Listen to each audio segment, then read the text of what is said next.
நண்பர்களுக்கு வணக்கம். இப்போ நேற்று ஆனுவல் பிளானர் வெளியிட்டிருக்காங்க டிஆர்பி. ஸோ அது ரொம்ப நாளாக எதிர்பார்த்தது தான். அது லேட்டாக வந்திருக்கு நமக்கு. ஸோ அதுலேருந்து நம்ம என்ன பண்ணலான்னா, இந்த வருஷத்தில் என்னென்ன தேர்வுகள் நமக்கு நடக்கும் அப்படிங்கிறத ஓரளவுக்கு கவர்மெண்ட் என்ன நினைக்கிதுங்கிறத தெரிஞ்சுக்கலாம், அவ்வளோதான். ஸோ அதன் அடிப்படையில் இப்போ பிஜி டிஆர்பி இந்த வருஷம் உண்டு அப்படிங்கிற மாதிரி கொடுத்துருக்காங்க. நவம்பரில் தேர்வுங்கிற மாதிரி கொடுத்துருக்காங்க. யூஜி டிஆர்பியும் உண்டு அப்படிங்கிற மாதிரி கொடுத்துருக்காங்க. ஸோ அதனுடைய வேக்கன்சிலாம் பார்த்திங்கன்னா கணிசமாக ஓரளவுக்கு 1000க்கு மேலே 2000 அந்த அளவுக்கு தான் இருக்குது. ஸோ இது இன்னும் கொஞ்சம் கூடும், கண்டிப்பாக இன்னும் கூடும். இது அப்ராக்சிமேட்டாக அவங்க கொடுத்துருக்காங்க, பட் இன்னும் கொஞ்சம் கூடும். ஸோ பிஜிடிஆர்பி இந்த வருஷம் வருது அப்படிங்கிறது நமக்கு கன்ஃபார்ம். யூஜிடிஆர்பியும் இந்த வருஷம் கடைசியில் கால்ஃபர் ஆக போகுதுங்கிறதும் கன்ஃபார்ம். ஸோ கொடுக்கப்பட்ட இந்த ஆனுவல் பிளானரை எப்பயுமே அவங்க சரியாக கடைப்பிடிக்கிறது இல்லை, அது அவங்களுக்குமே தெரியும். ஸோ இப்போ செட் எக்ஸாம் நடத்தி முடித்ததால் ஒரு கால் நம்ம கொடுக்குற இது எல்லாத்தையும் கரெக்டாக முடிக்கணும் அப்படிங்கிற எண்ணத்தில் கூட இதுக்கப்புறம் நம்ம கரெக்டாக இருக்கலாம் அப்படிங்கிற எண்ணத்தில் கூட அவங்க அந்தந்த தேர்வுகளை கரெக்டான டயத்தில் வைக்கலாம். ஸோ அது நம்ம பொறுத்து இருந்து தான் பார்க்கணும். ஸோ பிஜிடிஆர்பிக்கு நம்ம சேனல் சார்பாக நம்ம கோச்சிங் நடத்திக்கிட்டு இருக்கிறோம். ஆல்ரெடி ஒரு பேட்ச் முடிஞ்சிருச்சு, இப்போ 2வது பேட்ச்சு போயிட்டுருக்கு. ஸோ நான் இப்போது நிறையா கால் வருது எனக்கு, இந்த ஆனுவல் பிளானர் வந்ததுக்கப்புறம் நிறைய கால் வருது, பேட்ச் ஆரம்பிங்க அப்படின்னு சொல்லி. ஸோ முதல்ல நம்ம ஒரு விஷயத்த சொல்லிப்போம். இங்கே டைனமிக் கெமிஸ்ட்ரி கோச்சிங் சென்டரில் ஆன்லைன் கிளாஸு இல்லை. இப்போ நாங்கள் புதுசாக எதுவும் ஆரம்பிக்கிற ஐடியா இல்லை. ஆனால் வீடியோ மெட்டீரியல்ஸ் எங்ககிட்ட இருக்குது. வீடியோ மெட்டீரியல்ஸ்னால் எப்படி இருக்கும் அப்படிங்கிறது, முதல்ல வீடியோ எப்படி இருக்கும் அப்படின்னு பார்க்குறதுக்கு நீங்கள் சேனலில் போய் பார்த்துக்கலாம். ஸோ சேனலில் நம்ம ஒரு கான்செப்டை எப்படி எக்ஸ்பிளைன் பண்ணுறோமோ அதே மாதிரி தான் நம்மளுடைய வீடியோவும் இருக்கும். ஸோ அந்த வீடியோ ஒவ்வொரு டாப்பிக்கும் எக்ஸ்பிளைன் பண்ண வீடியோஸு நமக்கு யூனிட் வைஸாக செப்பரேட் பண்ணி வச்சுருக்கோம். அது எல்லாத்தையுமே நம்ம ஒரு ஆப்பில் அப்லோட் பண்ணிவிடுவோம்.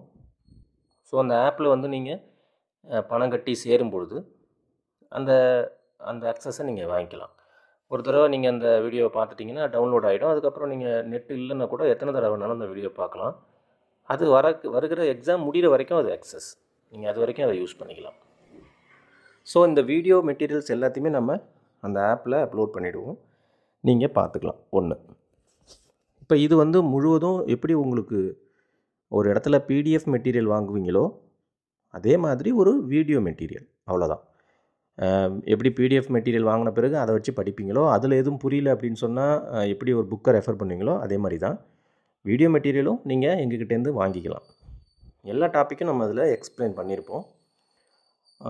அதுலேயே கொஷின் டிஸ்கஷனும் பண்ணியிருப்போம். ஒரு டாப்பிக்கு ஒரு 2 கொஷின் 3 கொஷின்னு, சில டாப்பிக்கில் நிறையா கொஷின்ஸ், இம்பார்ட்டன்ட் கொஷின்ஸ் ஏற்கனவே வந்தது, இது எல்லாமே அதில் எக்ஸ்பிளைன் பண்ணியிருப்போம். உங்களுக்கு டவுட் எதுவுமே வராது. நம்ம வீடியோ பார்த்துருப்பீங்க சேனலில், ரொம்ப டீட்டெயிலாக பேசிக்காக இருக்கும், டீட்டெயில்டு வீடியோவாக இருக்கும். இப்போ இது யாராருக்கெல்லாம் பொருந்தாது அப்படிங்கிறத சொல்கிறேன்.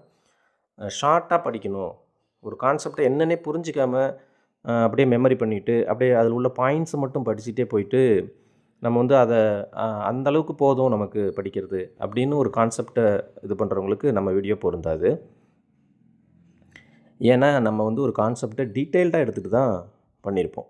இப்போது சாதாரண கான்செப்டை ஒரு 5-10 நிமிஷத்தில் முடியும் அப்படின்னா அது நமக்கு அரை மணி நேரம் அந்த கான்செப்டை பேசிக்கோடைய டீட்டெயிலாக சொல்லியிருப்போம். அதனால் அது சில பேருக்கு ரொம்ப லெங்க்த்தியாக போகுது, ரொம்ப டீட்டெயில்டாக போகுது அப்படிங்கிறவங்களுக்கு இது பொருந்தாது.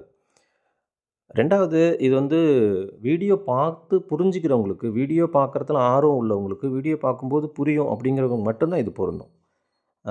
சில பேர் பிடிஎஃப்பை படிச்சுட்டு அதை மெமரி பண்ணி அதில் இருக்கிற விஷயங்களை கோத்ரூ பண்ணி அவங்க எழுதுவாங்க, அது சில பேருக்கு. சில பேர் வீடியோ பார்த்துட்டு அதை நோட்டில் எழுதணும். நம்ம வீடியோவை நீங்கள் நோட்டில் எழுதணும், எழுதி தான் நீங்கள் படிக்கணும். ஒன்று வீடியோ சொல்கிறத ஒவ்வொரு தடவையும் வீடியோ பார்க்க முடியாது. ஒரு தடவை வீடியோ பார்க்குறீங்க, 2 தடவை பார்க்குறீங்க, 3 தடவை பார்க்குறீங்கன்னா அதுக்கப்புறம் அது புரிஞ்சிடும். அதுக்கப்புறம் நீங்கள் அதை நோட்டில் எழுதிக்கணும், என்னென்ன புரிஞ்சுதோ அதெல்லாம் நோட்டில் எழுதணும். எழுதிட்டு அந்த நோட்டை அதுக்கப்புறம் நீங்கள் ப்ராக்டிஸ் பண்ணணும். ஸோ இப்படி தான் நம்ம கிளாஸும் இப்போ போயிட்டுருக்கு எல்லாருக்குமே. இப்போ உங்களுக்கு நான் மெட்டீரியல் கொடுத்தாலும் நீங்களும் அதை தான் செய்யணும். வீடியோ பார்க்கணும், நோட்டில் எழுதிக்கணும், எழுதுனதை திருப்பி படிக்கணும். ஸோ அந்த மாதிரி ஒர்க் பண்ணுறவங்களுக்கு நம்ம வீடியோ பொருந்தும். அப்படி இல்லாமல் சிம்பிளாக நம்ம ஒரு பிடிஎஃப் மெட்டீரியலை கொடுத்துட்டு அதை படிச்சுக்கிட்டே இருப்போம், அதை படித்து நம்ம மெமரி பண்ணிக்கிறோங்கிறவங்களுக்கு இது பொருந்தாது. ரெண்டாவது இன்னொரு விஷயம் நான் சொல்கிறேன், அது எல்லோரும் அதை ஒத்துப்பாங்க நான் சொல்கிற விஷயத்த. என்னைக்கு நீங்கள் எத்தனை தடவை வேணாலும் பிஜிடிஆர்பி எழுதலாம், யூஜிடிஆர்பி எழுதலாம். ஆனால் எப்போ வந்து ஒரு நோட்டு போட்டு அந்த சிலபஸ் எல்லாத்தையும் உங்கள் கையாலேயே அதில் இருக்கிற விஷயங்கள் எல்லாத்தையுமே எழுதி எந்த எந்த டிஆர்பி எந்த வருஷத்தில் எத்தனாவது தடவையில் நீங்கள் அந்த நோட்டு உங்களுக்கு கிடைக்குதோ உருவாக்குறீங்களோ, முதல் தடவை பார்த்தீங்கன்னா பிடிஎஃப் மெட்டீரியல் வாங்கி படிப்பாங்க, ரெண்டாவது தடவை பார்த்தீங்கன்னா வேறு எதனா ஒரு மெத்தடில் படிப்பாங்க, மூணாவது தடவை 2 தடவை ஃபெயில் ஆன பிறகு மூணாவது தடவை தான் சரி நம்ம நோட்டில் நம்மளே எழுதுவோம் அப்படின்னு சொல்லிட்டு எழுதுவாங்க. எல்லாத்தையும் 2 நோட்டு எழுதி முடிச்சதுக்கப்புறம் அந்த நோட்டை அவங்க எழுதுனது அவங்களே ப்ராக்டிஸ் பண்ணுவாங்க. அதுக்கப்புறம் அதில் வின் பண்ணுவாங்க. இங்கே வின் பண்ண எல்லாருக்கும் அவங்க கையால் எழுதின நோட்டு ஒன்று கண்டிப்பாக இருக்கும். நோட்டு எழுதாமல் யாரும் வின் பண்ணியிருக்கவே முடியாது. ஆனால் வந்து நம்ம வந்து எழுதுறது வீடியோ பார்த்துட்டு எழுதுறது கஷ்டமாக இருக்குது அப்படின்னு சொல்கிறாங்க. ஸோ அது வந்து கஷ்டம் கிடையாது, அதுதான் நம்ம வேலை. அதை முதல்ல புரிஞ்சுக்கணும். அதுதான் நம்ம வேலை, அதை தான் நம்ம செய்யணும். எப்போ நீங்கள் நோட்டில் எழுதும்போது நிறைய விஷயங்கள் நமக்கு புரியும். எழுதும் போதே ஒரு தடவை நம்ம படித்த மாதிரி இருக்கும், நான் மறக்கவே மறக்காது. ஸோ எல்லா வெற்றியாளர்களுமே கையில் அவங்க ஒரு நோட்டு வச்சுருப்பாங்க, கண்டிப்பாக வச்சுருப்பாங்க. ஸோ நான் இதை கூட என்னுடைய அனுபவத்துலேருந்து தான் சொல்கிறேன். நானுமே வந்து ஃபஸ்ட்டு ஒரு பிடிஎஃப் ஒரு ஒரு மாதிரி பிடிஎஃப் இருந்தால் நல்லாயிருக்குமே, அந்த மெட்டீரியல் இந்த மெட்டீரியல் அப்படி இப்படின்னு வாங்கி என்னை சுற்றி பார்த்தீங்கன்னா வெறும் மெட்டீரியலாகவே இருக்கும். புக்ஸும் நிறையா இருக்கும், ரெஃபரன்ஸ் புக்ஸும் நிறையா இருக்கும், நோட்ஸ் நிறையா இருக்கும். அது எல்லாமே வேஸ்ட். ஏன்னா நம்ம ஒரு கான்செப்டை புரிஞ்சுக்கிறதுக்கு அதெல்லாம் பண்ணுவோம், அப்படியே படித்து தூக்கி போட்டு போயிடும். அதுக்கப்புறம் தான் நான் யோசித்தேன், சரி எல்லா புக்லேயும் உள்ளது ஓகே, இதெல்லாம் ஓகே, இந்த புக்கில் உள்ளது இந்த மெட்டீரியலில் உள்ளது எல்லாத்தையும் ஒரு நோட்டுக்கு கொண்டு வந்துட்டா என்ன, ஒரே நோட்டில் ஒரு விஷயத்தை எழுதிட்டா என்ன அப்படின்னு சொல்லி தான் எழுதினேன். நான் ஒரு 3 நோட்டு கிட்டத்தட்ட ரொம்ப சுருக்கமாக 3 நோட்டு எழுதினேன். நான் அதில் அந்த தடவை நான் வெற்றியும் பெற்றேன். ஸோ இதே கதை தான் எல்லாருக்கும் இருக்கும். அதனால் எழுதுறதுக்கு முடியாதவங்க, வீடியோ பார்த்து என்னால் எழுத முடியாது அப்படின்னு சொல்கிறவங்களுக்கு நம்ம மெட்டீரியல் பொருந்தவே பொருந்தாது. அதனால் தயவுசெய்து வாங்கிடாதீங்க.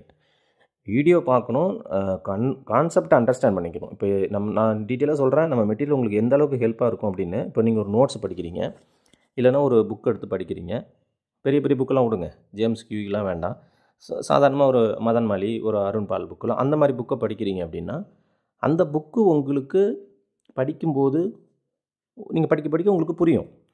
சில பேருக்கு புக்கு படிக்கும்போது புரியாது. நம்ம வீடியோ பார்க்கும்போது அந்த கான்செப்ட் உங்களுக்கு புரிஞ்சிக்கிட்டே இருக்கும். எளிமையான முறையில் உங்களுக்கு நாங்கள் சொல்லிக் கொடுத்துருப்போம். அதனால் இன்னொரு புக்கை போய் நம்ம ஒரு வீடியோ ஒரு கான்செப்ட்டில் சொல்லியிருந்தோம்னா இன்னொரு புக்கையோ இன்னொரு நோட்ஸையோ இன்னொரு மெட்டீரியலையோ பார்க்காத அளவுக்கு மேக்ஸிமம் அதில் விஷயங்களை கலெக்ட் பண்ணி தான் அதில் கொடுத்துருப்போம். அதனால் அது ரொம்ப யூஸ்ஃபுல்லாக இருக்கும்.